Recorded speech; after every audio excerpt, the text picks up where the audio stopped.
Yeah. Okay. Okay. Let me start. Yeah. When you approached me and asked me whether I would have this conversation with you, I wasn't really sure whether I would be able to. And one part of my doubt was that I wasn't sure whether I would be qualified to engage in this conversation. Secondly, it immediately raised a set of questions that, for me, relate to this issue that I'm not really sure whether I'm able to answer. So I think I'm going to start by kind of opening these questions, and hopefully we can address some of them. I would start with maybe suggesting that we shift the theme, speaking from prison, which was suggested, to speaking with, because I've never been incarcerated, not to my knowledge, and obviously the space that we're in right now is also very different. At least one can argue that it's different. It definitely is not a prison. Yes. So we're not speaking from prison. And I would say that speaking with would be then speaking with the imprisoned. But that would mean that we need to figure out who are we with, who are the imprisoned today, and what are their struggles, because we were asked to start with a historical document, which is Rosa Luxemburg's letters from prison, and I think we're going to see how relevant and useful they can be. But I guess that if we want to get to the question that we were raising, where is prison today, and I really think it's an important question, at least to me, then maybe we have to extend to other references, other documents. So these are the most important questions. Who are we with, and what are their struggles? And I hope that we can, throughout this hour, can go through different aspects of that. And maybe related to that, and that's another thing that is kind of troubling about Rosa Luxemburg, not about Rosa Luxemburg herself, but her as a reference, and I don't know what you think about that, is opening up a discussion around what is a political prisoner today. When we first just briefly started discussing it, I had the opinion that that every prisoner is a political prisoner, and I know that you have a different take on that, but maybe we can also get to that question. And what I know is that you have been involved in activism in the prison abolition movement for quite a long time, and I wish that you can also maybe talk a little bit about that experience. You were together with Angela Davis and Ruthie Gilmore and others. You have been fighting the prison industrial complex in the US for a while, and maybe we can start from that kind of the history of the prison that you have been up against. Okay. Yes. I think that for me, one of the reasons why I really wanted to have the conversation with you is so that we could, in fact, open out this question of how to think about what and where the prison and imprisonment is today, and to perhaps broaden out how to think about what a political prisoner is, and to some extent the politics of imprisonment, which is, I think, really where we're going to go. Mm-hmm. We are going to actually have some documents. We violated the rules. We have more than one. We are going to begin with one with Rosa Luxemburg, but maybe, Natascha, I say something that I think we had talked about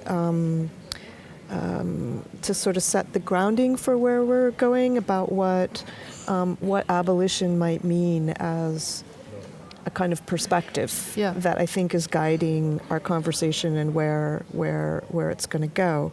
And so I think there are maybe three components we could put out really quickly about that. And one is abolition, prison abolition as an analytic or a diagnostic kind of focus. And there, it's really not just on the prison, but it is on imprisonment and police power. And I think that that's something very distinctive, particularly as it comes out of the U.S. prison abolition movement, for reasons we're also gonna get to. And that, I think, is important. This notion of police power, not just police officers or police departments and their kind of more spectacular violence, which we see increasingly more and more, but police power as a mode of governance.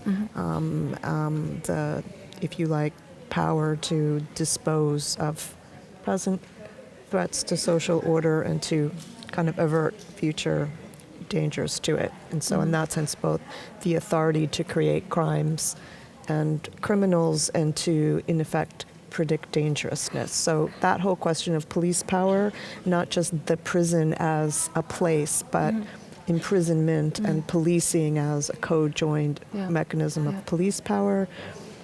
The second kind of orientation that's really basic to abolition is a kind of political orientation to abolishing imprisonment as we know it today as a form of social control, and meaning not reforming prisons to make them better, but really changing the fundamental nature of them and therefore having to change the conditions that produce them, meaning it becomes a much broader political movement, anti-capitalist, anti-racist, so on and so forth. And then the last one is the point you really began with, which is, you could call it the existential or subjective orientation towards the knowledge and experience of the prisoner, of people who are imprisoned, and how they understand things and what they are experiencing. And so, I mean, those, if I had to say them really fast, the kind of anchors of abolition as a way of approaching and dealing with imprisonment. Yeah. Did it have any roots in the movement of the abolition of slavery? Because I mean, one thing that you haven't mentioned yet is race as one of the underlying structural forces. Racism as a way of segregating people from each other, and is there like a connection from that movement to the prison movement, or? Yes, connections at two levels.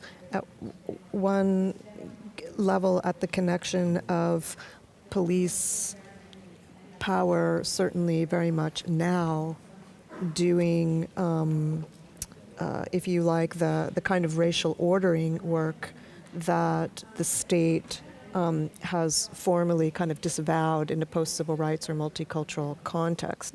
And so, to the extent that racism very much today operates under the presumption that it doesn't exist. And so then what does the work of racism when racism claims to not exist? Well, one of the major technologies for producing racialization is actually criminalization. And so it's not the only one, but it's an important one, particularly with the very fungible now notion of security, which I think we're going to talk about as well. So criminalization becomes one way that very important way that racialization takes place in the U.S. context, but also in almost all settler colonial regimes. Definitely police power is very important for establishing private property regimes, including racial property, whether it be whiteness or some other form of it. The United States has a particularly long, complicated history, maybe not to get entirely into. One of the things that's interesting about it is that before the Civil War, so before the abolition of slavery in the United States, police power is a very explicitly racial privilege. So the state does not hold a monopoly on the use of force, as it does in most modern states. Doesn't hold a monopoly.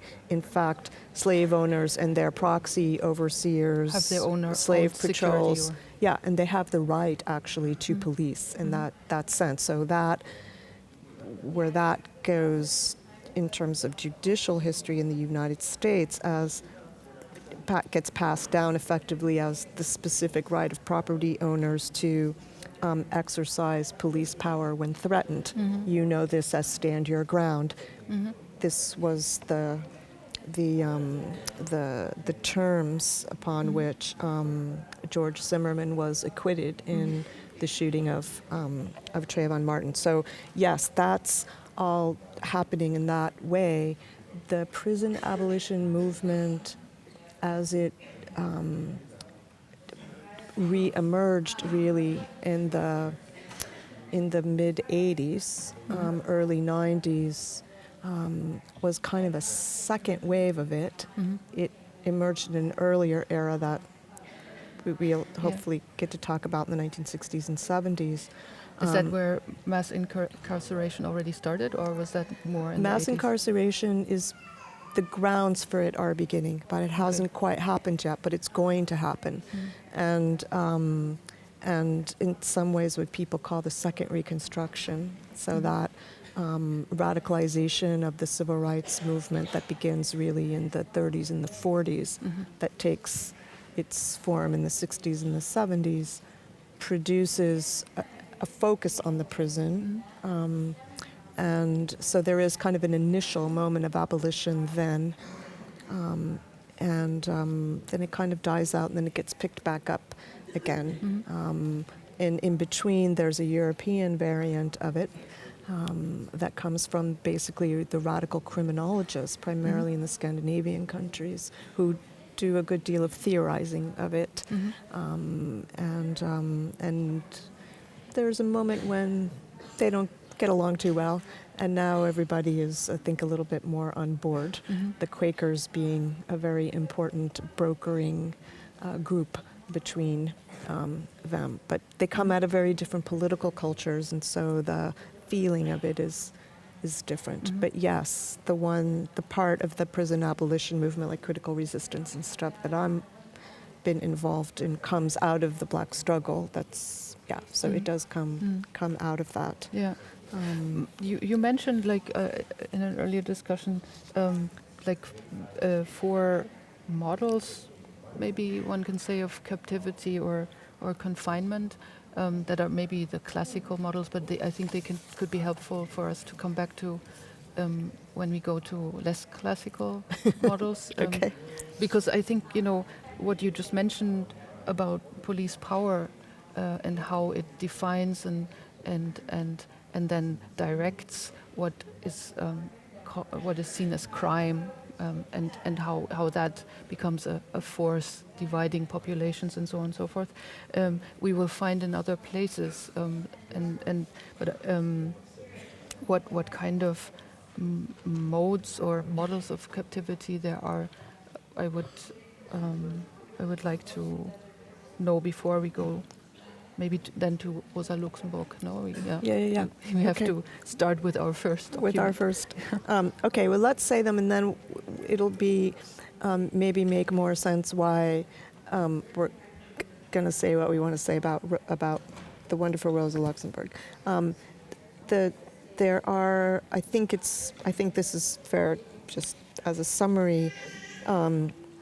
Four overlapping but slightly distinct kind of models or modes of what I think of as not just confinement but captivity and confinement today. And so the four of these are the U.S. model of mass imprisonment of really what are, if you like, kind of surplus populations of poor people of color as principally a form of socioeconomic abandonment. So that's just one very Did you mention that it is prominent one model. out of 30 people in One prison in the out US, of or? one of every 30 U.S. adults is under the jurisdiction of the criminal justice system, meaning they are either in prison or on parole and in probation. or out? Yeah. Yeah, they're under the supervision Yeah. in some way. So that, and 70% of them are Black or Latino. So that's one model. The second model is military imprisonment, which didn't really used to be much of a thing at all, and it really grew exponentially after 9/11. As more and more security wars become permanent, then military policing and imprisonment becomes a much more dominant form of militarization and warfare. The third model, I was saying to you earlier, I think of it as European because it's so much easier to say Fortress Europe. But it's not just European, and the U.S. also is running a 1,000-mile fence along its southern border with Mexico.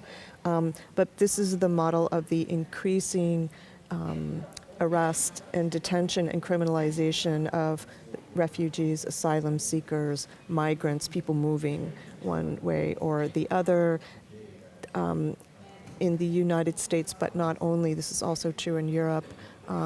Migrants, although I don't like that word, are the fastest growing population of people incarcerated and imprisoned in the world. So growing. And the last model is, I think Israel is kind of the model case for that, and that is occupation by encircling or immobilizing entire populations of people. This is an old colonial model. Kenya is probably a good case of that. The British did it very well there. And so in all of these different forms or zones, you could say, of captivity, the status of the worker, the citizen, the enemy, the criminal, the resident, they're all being mutated, in some cases in really profound ways, and older dynamics of race and class power, to some extent gender power, they kind of persist, but they're also being extended.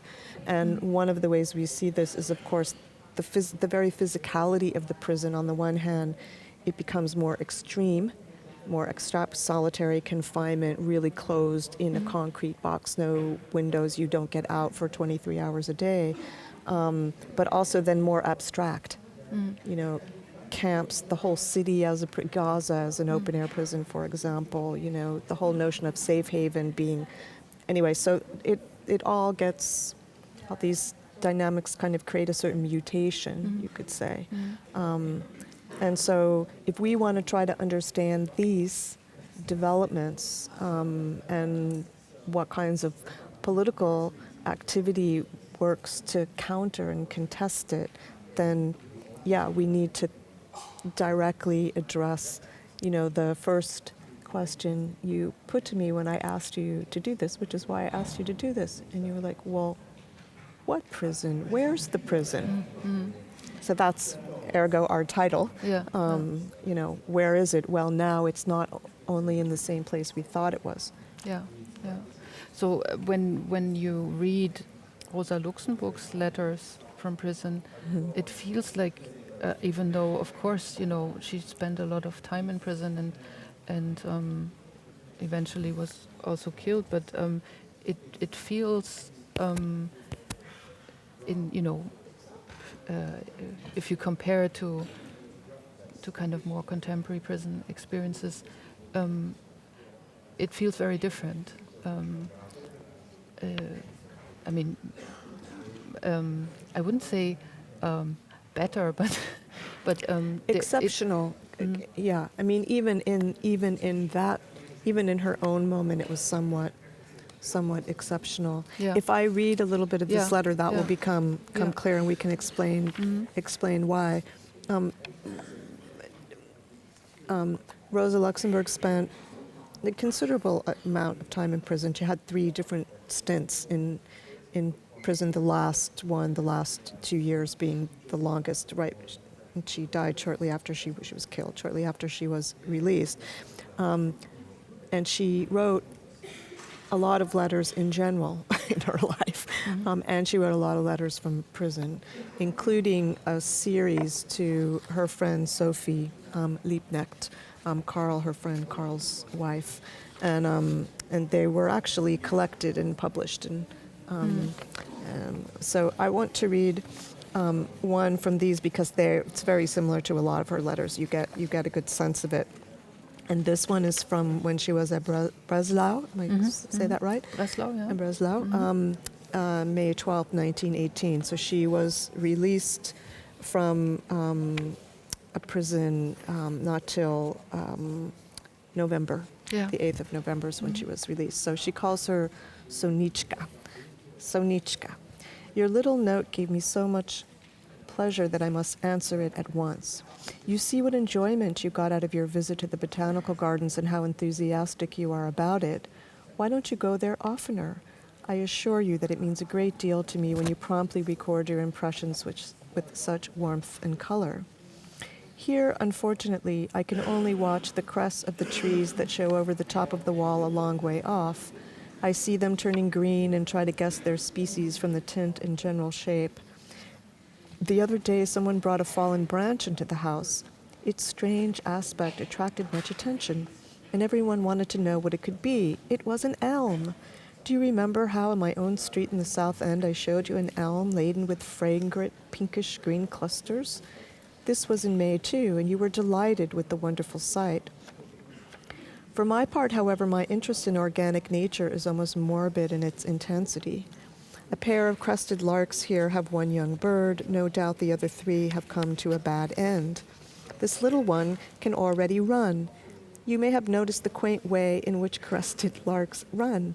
They trip along with short, hasty steps, not like the sparrow, which hops on both feet. This young lark can fly quite well by now, but is not yet able to find its own food. She goes on about the birds and the sounds they make and so on and so forth. And I'll just cut. It goes on for another long paragraph. And then she says, thus passing out of my cell in all directions are fine threads connecting me with thousands of creatures great and small, whose doings react upon me to arouse disquiet, pain, and self-reproach. You yourself, too, belong to this company of birds and beasts to which my nature throbs responsive. I feel how you are suffering because the years are passing beyond recall without your being able to really live, she says, exclamation. Have patience and take courage. We shall live nonetheless, shall live through great experiences. What we are now witnessing is the submergence of the old world. Day by day, another fragment sinks beneath the waters. Day by day, there is some fresh catastrophe. The strangest thing is that most people see nothing of it, but to continue to imagine that the ground is firm beneath their feet. Sonichka, do you happen to have Gil Blas and the Devil on 2 sticks, or can you get them for me? I have never read Lesage's books and have long wanted to do so. Do you know them? If you haven't got them, you can buy them in a cheap edition. Much love, yours Rosa. Write soon to let me know how Carl is. Carl is her Well, what husband. strikes me about this is that, even though she's in prison, it feels like she is very much connected to her network and to her friends. Absolutely. And that, Yeah. of course, this is vital when you're in prison, right? But it's also apparently possible that she writes and receives letters, and as you know, maybe one thing that we have to look at to detect prison today. It's also important to notice how the technologies around what makes you feel imprisoned, what gives you an experience of prison, have also been intensified and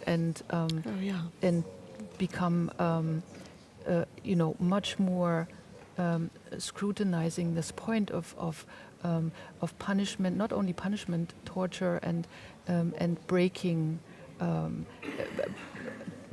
you psychologically, physically, and so on and so forth. If you see that she was a political prisoner of her time, um, then these methods and these technologies have probably clearly, I would say that they have clearly advanced in incredible ways. Oh, absolutely. I mean, she is in prison for opposing the war. Yeah. That this is why she's in prison as a war resister. Karl Liebknecht, who had a much different experience in prison, because he was a prisoner of war. Every time that he got arrested for opposing the war, they conscripted him and sent him back to the front as punishment, and then he was taken prisoner. He had a very different experience. I mean, Rosa Luxemburg was an amazingly cheerful and optimistic person in general. Yeah. But her prison conditions were such. She had 2 rooms, she had a desk, she had a substantial library. She wrote and she received letters every day. She had a wicker chair that she would sit in and look at the sky and describe the birds. She had visitors who she was allowed to sometimes go outside with, and so on. I mean, the deprivations are there. Obviously, it's prison. She's confined. She's restricted from her political activity. But I think that it's very hard to pull from this experience as kind of historical documents the trajectory of imprisonment, just as you were saying, as a technology of control, especially around political prisoners. I mean, for one thing, the use now of solitary confinement is much stronger, and so the isolation is much more crucial. I mean, the first person that came to my mind when you told me that we're asked to refer to Rosa Luxemburg's letters as a document was another prisoner in Germany decades later, Ulrike Meinhof.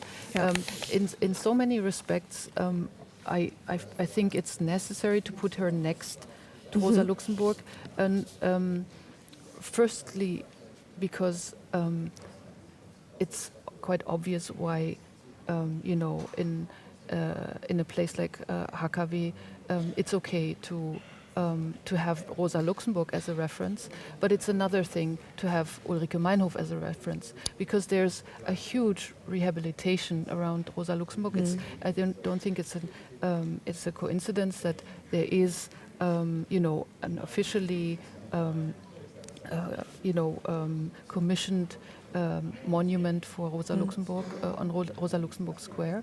And after the wall came down, there has also been a lot of renaming of streets and squares, but Rosa Luxemburg is okay, which doesn't mean that I think her political thought is irrelevant. No, but it's interesting that that it's rehabilitated, whereas Ulrike Meinhof is a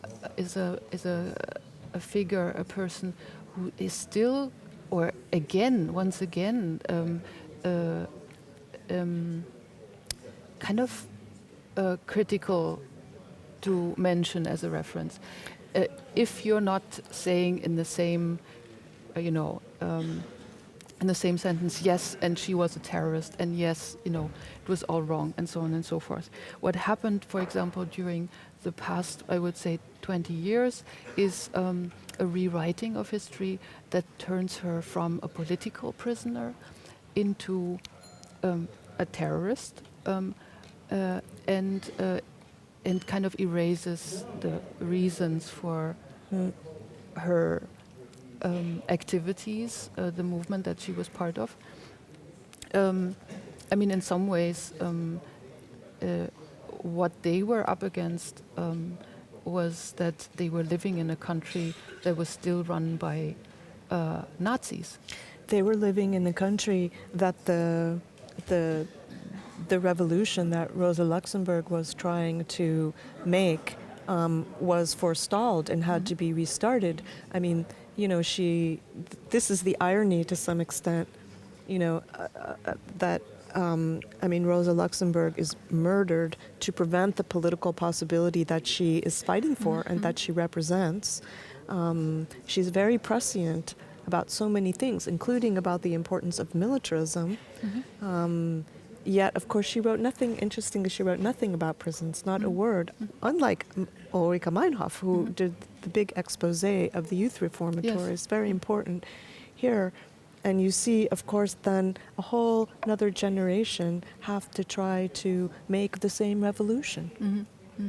And not the same way, but they have to try to make similar kinds of questioning the basic the previous terms of order. I mean, the previous generation having gone through nationalist socialism and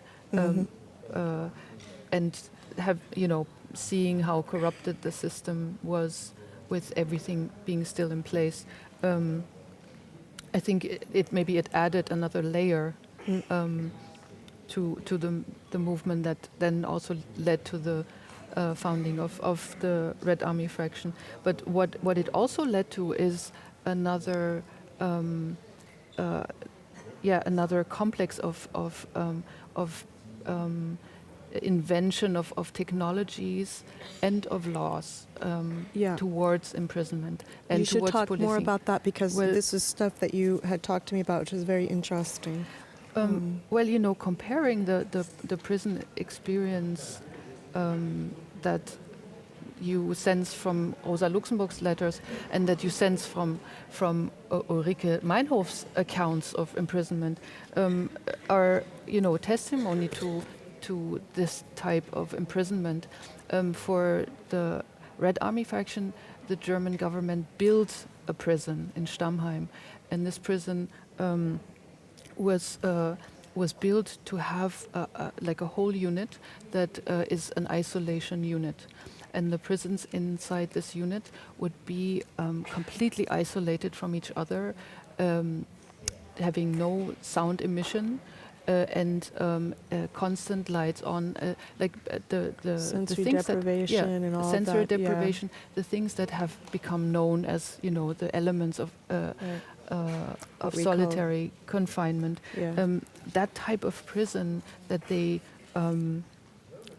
built to contain the Red Army faction, to silence the Red Army faction, was later on then even exported as a successful model. And we have 10 minutes.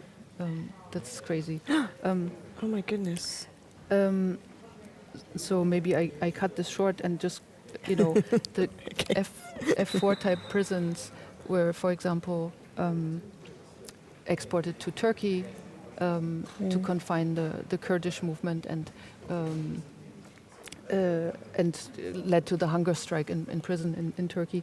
But another set of measures was what was called Lex Raff, a set of laws, the paragraph 129A and B, that was about the membership in a terrorist organization, which they invented to treat the trials not politically, but as a criminal, to confront them as a criminal organization. And this, I think, is important in respects to what happens later on, with the Patriot Act and with the war on terror, where you basically you extend the notion of what you're up against while making it unpolitical.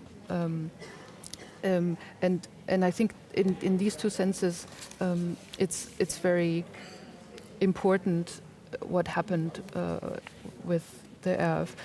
Maybe I just read a short part of Yeah, definitely. Just read a little bit of it. Yeah, because it's our second document. Yeah. So these are maybe the most known parts of these accounts, where she describes what happens to her in solitary confinement. The feeling your head is exploding. That feeling the top of your skull should really tear apart, burst wide open. The feeling your spinal column is pressing into your brain. The feeling your brain is gradually shriveling up like baked fruit. The feeling you're completely and typically wired under remote control. The feeling, the associations you make are being hacked away. Um, this, the sound, oh wait, I skipped that as well. Sentence structure, grammar, syntax are out of control. When you write just 2 lines, you can hardly remember the beginning of the first line when you finish the second. The feeling of burning out inside, the feeling that you had said what is going on, if you let that out, the feeling that if you said what is going on, if you let that out, it would be like splashing boiling water into another person's face, boiling drinking water that would scald them for life. Raging aggression for which there is no outlet. That's the worst. The clear awareness that you don't have a hope of surviving. The utter failure to communicate that. Visits leave no trace. Half an hour later, you can only mechanically reconstruct whether the visit took place or not. Ears buzzing, waking up, one feels as if one has been beaten.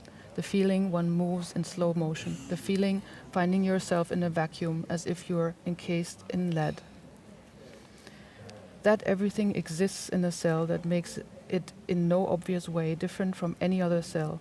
Radio, furniture, plus newspapers, books, is actually, by its implication, rather aggravating, making any understanding between the prisoners and people who do not know what silent isolation is impossible. Also disorienting to the prisoner, that it is white, like a hospital cell, for example, only increases the terror, but mainly it is the silence. If one lived there, one would paint the walls. Clearly, one who is in there would rather be dead. Yeah, so this is just a few excerpts from what she's writing from prison and her accounts, what happens to her. Let me just, I know we're running out of time, but I do want to, there are lots of reasons that that Meinhof's experience is important, but the important one of attempting to depoliticize acts by calling them terrorist partially comes back in the present context very strongly, but at exactly the same time, a little bit earlier, but running into the same period, the radicalization that's taking place and the wave of organizing and rebellions within prisons in Europe and in the United States is really important. Because what you have is from within the prison itself, in many cases, people who are not there because they're political, but who are there because, you know, there's a politicization of poverty and theft and things like that. They begin to get a very different kind of political consciousness and awareness of their own situation, of the prison as an institution, of the role of the prison in the management of populations and poverty and political dissent, and how you can create a criminal rather than a radical. And so, I mean, we were going to read from the Attica Liberation manifesto of demands, which we don't have time to do, but just to note that it wasn't just called, they didn't only have a manifesto of demands, they had what they called an anti-depression platform. And that element of the anti-depression platform is really connected to this sort of existential battle for your very soul that is taking place in, you know, under these conditions of confinement. And so the power of becoming, if you like, politically conscious in that context of extreme unfreedom is very, it's very powerful. And it is, there was a moment in time when political mobilization on the outside and in the inside was very merged. A moment in which ordinary ordinary criminals started calling themselves political prisoners, and so two things are happening. On the one hand, this political possibility, which we see today, also happening. It hasn't gone away, whether it's in the United States or many other places, but also in terms of the geopolitics of globalization, we enter the moment in which something like mass incarceration, mass imprisonment of surplus populations, whether they're domestic populations or, foreign populations, becomes really possible in terms of the socioeconomic conditions for it.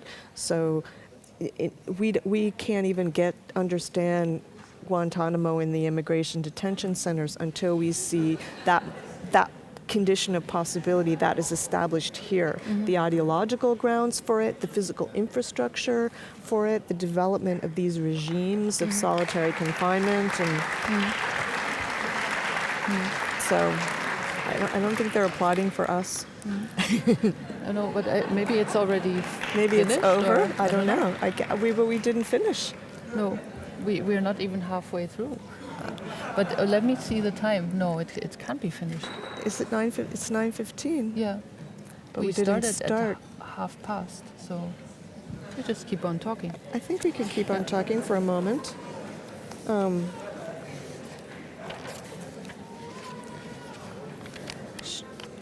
Should we say a word about the? We had a letter from Guantanamo, but maybe we want to say a word about the refugees and the migrants and stuff. I mean, it kind of it's in some ways related. I mean, haben wir Are we nicht bis done? halb? Okay. Are we done? It seems like it. Well, that's really too bad. Well, if anyone's listening and they want to talk to us some more, they come and find us. Exactly.